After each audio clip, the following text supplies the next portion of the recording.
Hi y'all, it's Heather and welcome to my channel, The Debt Free Quilter. Today we're talking about batting, precuts, and rulers. Let's answer some questions. First off, let's start with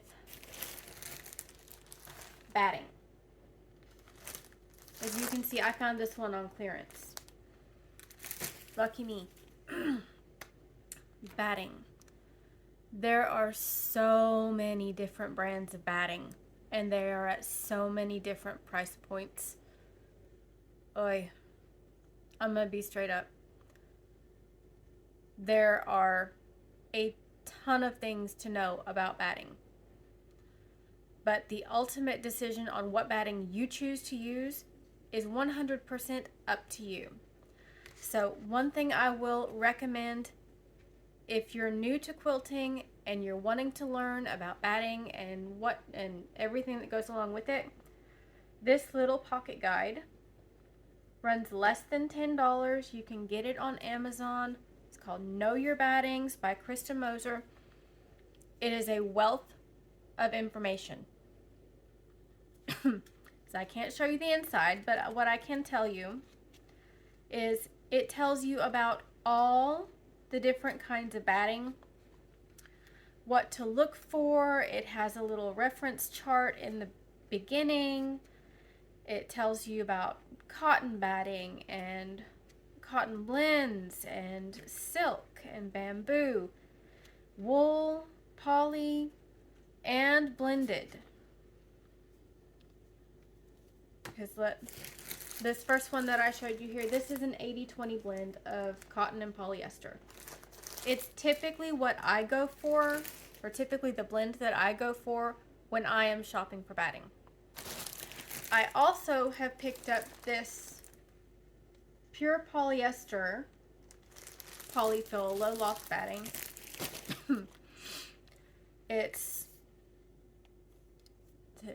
There's nothing wrong with it. I actually haven't used it yet. So I will leave my review, shall we say, of that until later. One other thing I will say about batting, buy it on sale. If you can find it on sale, get it on sale. Because I know Hobby Lobby does 30% off periodically. I know Joann Fabrics has it on sale periodically. And another thing is buy a larger size than you think you need, because you can get more projects out of a larger one. Say you're making a baby quilt and you got a few more baby quilts coming up, because when it rains it pours, right? So you buy a queen size batting as opposed to a crib size batting like this one. You can get at least 3 baby quilts out of that batting, out of that one queen size batting, and you don't have to buy another one. So that is a good thing. Another question I was asked is, can you use flannel as batting? The answer is yes. Yes, you can. If you want a lighter quilt that's just for,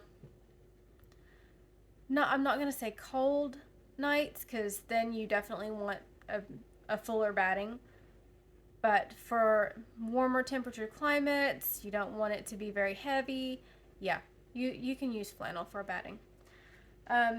Another thing to go along with the batting, for everybody out there who's really into embroidery, another little pocket guide. Still runs less than $10, the Pocket Guide to Stabilizers. This one also has a ton of good information in it. I am very limited on my knowledge of stabilizers. I have not had to use stabilizer aside from one project, I think, when I made Christmas stockings a few years ago, when my daughter decided to destroy the store-bought ones. Fun! The week before Christmas. Yeah, she did that. And it's out there for everybody to know now. And another good guide to go for is interfacings. Again, less than $10. You can get it at Amazon. The Guide to Interfacings, for those, random, oh no, I need a costume type things or situations. Or this would be good for bag makers, interfacings and stabilizers. It's all good information. It's all good information to have. So I highly do recommend these 3 small pocket guides. They are definitely worth having, especially for a beginner, because you will learn so much. There's even a few more out there that I have not picked up yet. They are on my list to do so. All right, next question. Let's talk Precuts. Yes, I have grabbed another charm pack. I would have grabbed a jelly roll, but they are not where I can actually get at them right now. Okay, and another little pocket guide. Again, less than $10. Sometimes you can find this one at your local quilt shop. No Math Quilt Charts and Formulas. This will tell you how many squares you can get out of a yard, how many half square triangle blocks and sizes. It's a really good, quick guide that can help you out when you're in a pinch.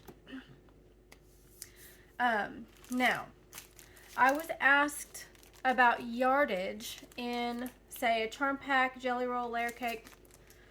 Well, here's the fun bit. The charm pack for yardage is roughly about 5/8 of a yard, and you can get 56 5-inch squares from 1 yard of fabric, and that is per this book. Then for a jelly roll or a layer cake, they're just shy of 3 yards each. One, of course, is a 2.5-inch strip, and the other is a 10-inch square. As for 10-inch squares from yardage, you can get roughly 12 from 1 yard of fabric. So if you need like a 10-inch square for background, buy a yard, buy a couple yards, cut out what you need, then you have whatever you have left over. And last but not least, let's talk about some rulers. Oh, rulers. There's a ton of them out there. Oh my goodness. If you need a ruler, I'm sure you can find one for just about anything. But should you is the question. Should you? Now, I was asked for ruler recommendations.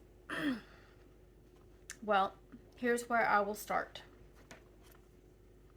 The largest square ruler that you can find that is reasonably affordable. This is a 12.5-inch square ruler from Omnigrid.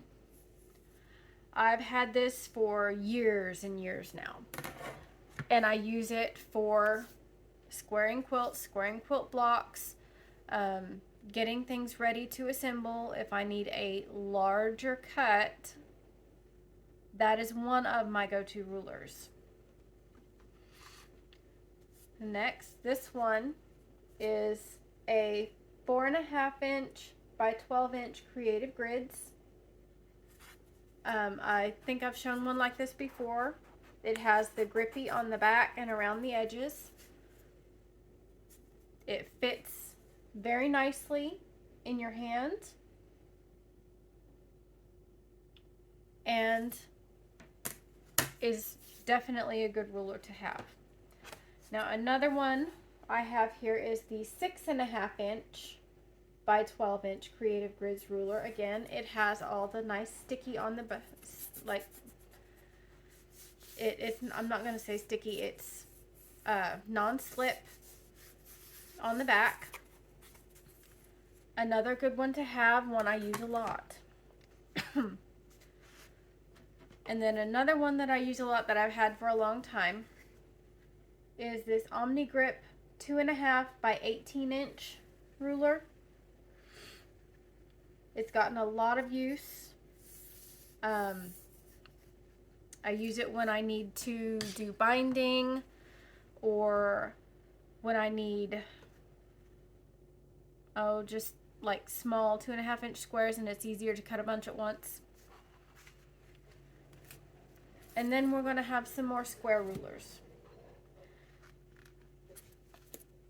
This is actually a set of square rulers that I got from the Fat Quarter Shop. 2.5-inch to 6.5-inch. They run about $70 for the set. It's worth having when you need to trim up a 2.5-inch half square triangle, or 3.5-inch, 4.5-inch. It's good for squaring up. It's good for a lot of things. And now let's get on to our specialty rulers, because there are a lot of those out there too. One I'm going to show you today is the Block Lock ruler. It has a groove in the back at the center of the ruler. So it goes from this point to this point. What you do is you press your block open, you set the groove on the seam, and you slide it either way to trim. It will, and honestly, I have not used this very much. I picked it up to try it. I'm not super fond of it. There are tons and tons of specialty rulers out there. Make sure you get one that does more than one thing. For example, you don't need a triangle ruler. Let's just imagine that this part down here doesn't exist. You don't need a triangle ruler in this shape if you have a square ruler that will fit, because you can get the same cut from a square ruler. Now, the equilateral triangles, yes, you may want to invest in one of those. Make sure it's large enough to do several sizes up. I can't think. There can be some pretty big triangle blocks out there, so it may be worth having. But again, make sure it's good for more than one thing, because that will save you money in the long run from having to buy more than one specialty ruler when you don't really need one. So I think we're gonna go ahead and wrap it up there today. And one last parade of the suggested reading. Things that are nice to have, things are good to have. The specialty rulers are nice to have, but you don't have to have them. And I think that's where I'm going to leave you today. Everybody have a great day. Thank you for joining me on this journey, and we'll see you next time. Bye.